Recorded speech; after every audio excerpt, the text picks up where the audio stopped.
Hello friends, स्वागत है आपके अपने चैनल वीके सर में। दोस्तों, बिहार होमगार्ड का जो एग्ज़ाम हुआ है उसका पेपर एक एक करके आप लोग मिला लीजिएगा।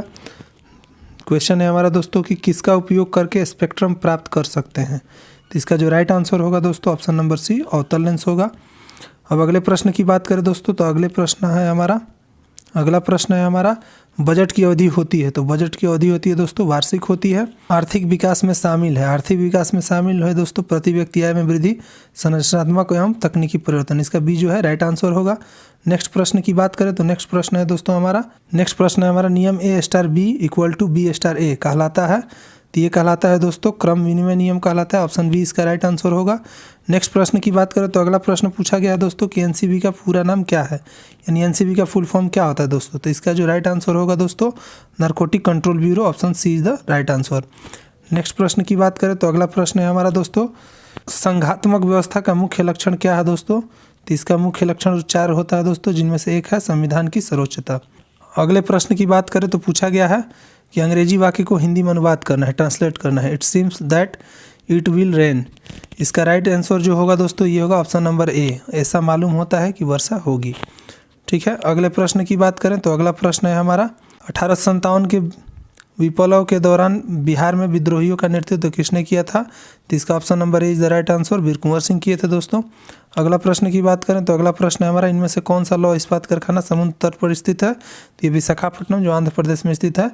नेक्स्ट प्रश्न की बात करें तो पूछा गया था कौन सा राज्य ताड़ी विरोध आंदोलन से जुड़ा हुआ है। तो इसका सही जवाब होगा दोस्तों ऑप्शन नंबर ए, आंध्र प्रदेश। अगले प्रश्न की बात करें दोस्तों तो अगला प्रश्न है हमारा कि कौन सा दुर्बल अम्ल है। दुर्बल अम्ल क्या होता है दोस्तों, ये जान लेना जरूरी होगा। दुर्बल अम्ल उसे कहते हैं जिन्हें जल में घोलने पर पूर्णतः नहीं घुलता है, यानी वियोजित नहीं होता है, और जो हाइड्रोजन आयन देता हो उसी को ही हम लोग दुर्बल अम्ल कहते हैं। तो इसमें जो इसका राइट आंसर होगा दोस्तों CH3COOH। ओके, अगले प्रश्न की बात करें तो अगला प्रश्न है हमारा तुम मुझे खून दो मैं तुम्हें आज़ादी दूंगा का नारा किसने दिया था। तो सुभाष चंद्र बोस दिए थे दोस्तों। इसका सही जवाब ऑप्शन नंबर सी। तो पूछा गया कि सभी अनुसूचित बैंकों को किसके साथ पंजीकृत होगा। तो इसका राइट आंसर RBI होगा दोस्तों, reserve bank of India. Next प्रश्न की बात करें तो नेक्स्ट प्रश्न है हमारा दोस्तों यदि एक समुच्चय है जिनमें n अवयव हो तो A का उप समुच्चयों की संख्या क्या होगी दोस्तों। तो इसका सही जवाब होगा 2n-1। नेक्स्ट प्रश्न की बात करें तो पूछा गया दोस्तों कि वायुमंडल की कौन सी परत का उपयोग दूरसंचार के लिए किया जाता है। तो इसका राइट आंसर होगा दोस्तों आयन मंडल, आयनोस्फीयर इसको इंग्लिश में कहते हैं दोस्तों।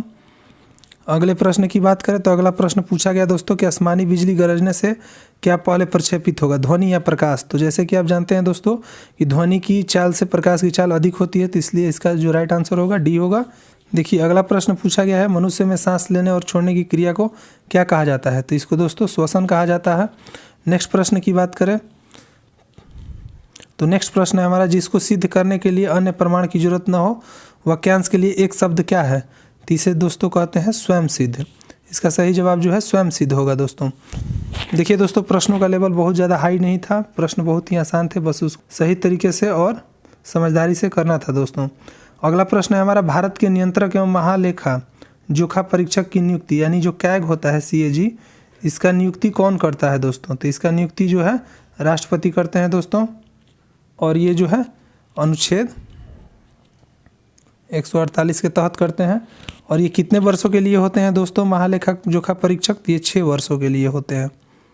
ठीक है, 6 वर्षों के लिए। नेक्स्ट प्रश्न की बात करें तो अगला प्रश्न है हमारा कि पेट्रोल के मूल्य में वृद्धि से कार की मांग में क्या होगा। तो दोस्तों स्वाभाविक है कि कार की मांग में कमी होगी। इसका जो राइट आंसर होगा सी होगा। अगले प्रश्न की बात करें तो अगला प्रश्न हमारा था दोस्तों कि विद्युत चुंबकीय प्रेरण की खोज किसने की थी। तो इसका जो राइट आंसर होगा दोस्तों फैराडे ने की थी। अगला प्रश्न है हमारा कि बस 5 बजे बस प्रस्थान करेगी। तो इसका सही जो है कौन सा इनमें से विकल्प होगा। तो इसका जो राइट आंसर होगा दोस्तों option number A, the bus will be depart at 5 o'clock। Next प्रश्न की बात करें तो अगला प्रश्न पूछा गया कि प्रथम भारतीय उपग्रह छोड़ा गया। तो आर्यभट्ट होगा दोस्तों। अगला प्रश्न है हमारा पिलानी निम्न में से किस प्रकार का नगर है। तो पिलानी पर्यटन नगर है दोस्तों, ये राजस्थान में है। राजस्थान में है दोस्तों पिलानी जो है राजस्थान राज्य के झुंझुनू जिले में स्थित एक नगर है दोस्तों। अगले प्रश्न की बात करें तो अगला प्रश्न है हमारा एक आहार श्रृंखला में शाकाहारी है। शाकाहारी क्या है दोस्तों। तो प्राथमिक उपभोक्ता है दोस्तों। अगला प्रश्न है हमारा सीएनजी का पूरा नाम क्या है दोस्तों? तो इसका राइट आंसर सी होगा, कंप्रेस्ड नेचुरल गैस, जिसे संपीड़ित प्राकृतिक गैस कहते हैं। नेक्स्ट प्रश्न है हमारा ब्रह्म राक्षस कविता के रचयिता कौन है? तो इसका जो राइट आंसर होगा दोस्तों गजानन माधव मुक्तिबोध होंगे, यानी ऑप्शन सी सही होगा। अगले प्रश्न की बात करें तो अगला प्रश्न पूछा गया है दोस्तों, गांधी जी ने अहमदाबाद में दांडी यात्रा किस लिए की थी? तो ये नमक कानून को तोड़ने के लिए किए थे दोस्तों। नेक्स्ट प्रश्न की बात करें तो अगला प्रश्न है दोस्तों हमारा कि जो है सार्क के सबसे बड़ा देश कौन है? तो सार्क के सबसे बड़ा देश जो है दोस्तों भारत है। अगला प्रश्न है दोस्तों हमारा पूछा गया है रीजनिंग से रिलेटेड कि मनीष ने कहा यह लड़की मेरी माँ के पोते की पत्नी है, तो मनीष का उस लड़की से क्या संबंध है? तो मनीष का उस लड़की से संबंध जो है ससुर का संबंध है दोस्तों। नेक्स्ट प्रश्न की बात करें तो नेक्स्ट प्रश्न पूछा गया है दोस्तों कि they are not yet fully development, ये कार्य जो है दोस्तों अभी तक पूरी तरह से विकसित नहीं है। तो इसका जो ऑप्शन है दोस्तों मैच्योर है। मैच्योर मतलब होता है प्रौढ़ या तैयार होना, और उसके बाद इम्पीरियल मतलब होता है दोस्तों निष्पक्ष, और एडल्ट मतलब होता है वयस्क, और इमेच्योर मतलब होता है अपरिपक्व। तो यानी जो कार्य अभी है पूरी तरह से विकसित नहीं हुआ है, तो इसका जो सही आंसर होगा डी होगा दोस्तों, इमेच्योर होगा। नेक्स्ट प्रश्न की बात करें तो अगला प्रश्न है दोस्तों निम्नलिखित में वाक्यों में से शुद्ध वाक्य कौन सा है? तो इसका जो राइट आंसर होगा ऑप्शन नंबर डी होगा, मुझे यह काम नहीं करना है। अगले प्रश्न की बात करें तो पूछा गया है electric current SI unit is, तो इसका जो इलेक्ट्रिक विद्युत धारा के एसआई यूनिट होता है दोस्तों ये होता है एम्पियर। अगला प्रश्न है दोस्तों हमारा स्वामी सहजानंद संबंधित थे, तो ये थे दोस्तों बिहार में किसान आंदोलन से। नेक्स्ट प्रश्न की बात करें तो नेक्स्ट प्रश्न पूछा गया है ही वॉज हिट, तो इसका जो राइट आंसर होगा दोस्तों थ्रो ए रॉड, उसे रॉड द्वारा मारा गया था। अगले प्रश्न की बात करें तो अगला प्रश्न पूछा गया है कि कार्बन की संयोजकता क्या होती है? तो कार्बन की संयोजकता 4 होती है दोस्तों। मीराबाई किस काल की कवित्री थी पूछा गया था, तो इसका सही जवाब जो होगा भक्ति काल होगा दोस्तों। धूम्रपान से होता है स्मोकिंग कॉजेज, तो ये सभी होगा दोस्तों। अगला प्रश्न है दोस्तों पूछा गया है identify the correct conversion of the given sentence from direct to indirect form. आपका क्वेश्चन है दोस्तों I said to him why are you working so hard, तो इसका जो राइट आंसर होगा दोस्तों इसका ऑप्शन नंबर बी होगा। अगले प्रश्न की बात करें तो अगला प्रश्न पूछा गया है दोस्तों कि भारत का सबसे बड़ा तेल शोधक कारखाना कहाँ है दोस्तों, तो इसका ऑप्शन नंबर डी जामनगर में है।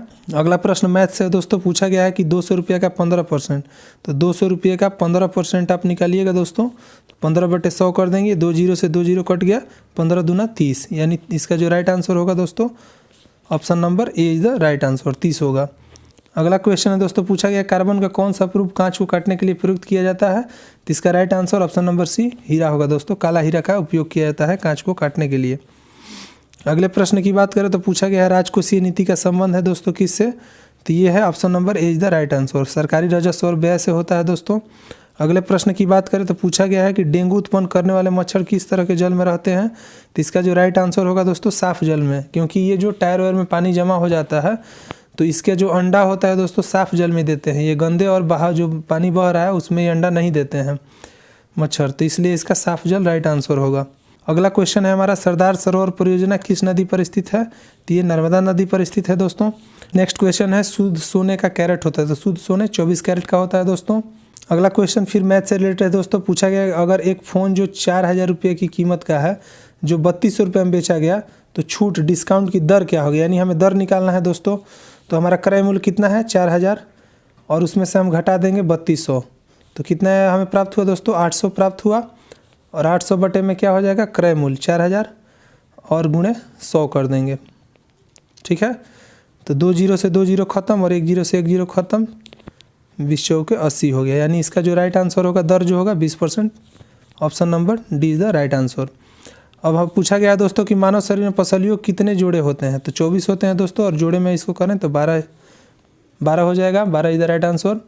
नेक्स्ट क्वेश्चन की बात करें तो पूछा गया दोस्तों कि गुणसूत्र पाए जाते हैं, तो गुणसूत्र दोस्तों कोशिका के केंद्रक में पाए जाते हैं, तो इसका राइट आंसर ये सभी होगा। नेक्स्ट क्वेश्चन है हमारा कि भारत के किस शहर में हीरा तराशने का कार्य प्रमुख उद्योग है, तो ये दोस्तों सूरत में है गुजरात में। पूछा गया दोस्तों भारतीय संविधान सभा के प्रारूप समिति के अध्यक्ष कौन थे दोस्तों, तो प्रारूप समिति के अध्यक्ष जो थे डॉक्टर भीमराव अंबेडकर थे दोस्तों। नेक्स्ट क्वेश्चन की बात करें तो नेक्स्ट क्वेश्चन पूछा गया है कि किसी वस्तु का मूल्य निर्धारित होता है मांग एवं पूर्ति दोनों पर, नेक्स्ट क्वेश्चन है हमारे दोस्तों कि प्रति वर्ग किलोमीटर में रहने वाले लोगों की संख्या को क्या कहते हैं? तो जनसंख्या घनत्व कहते हैं।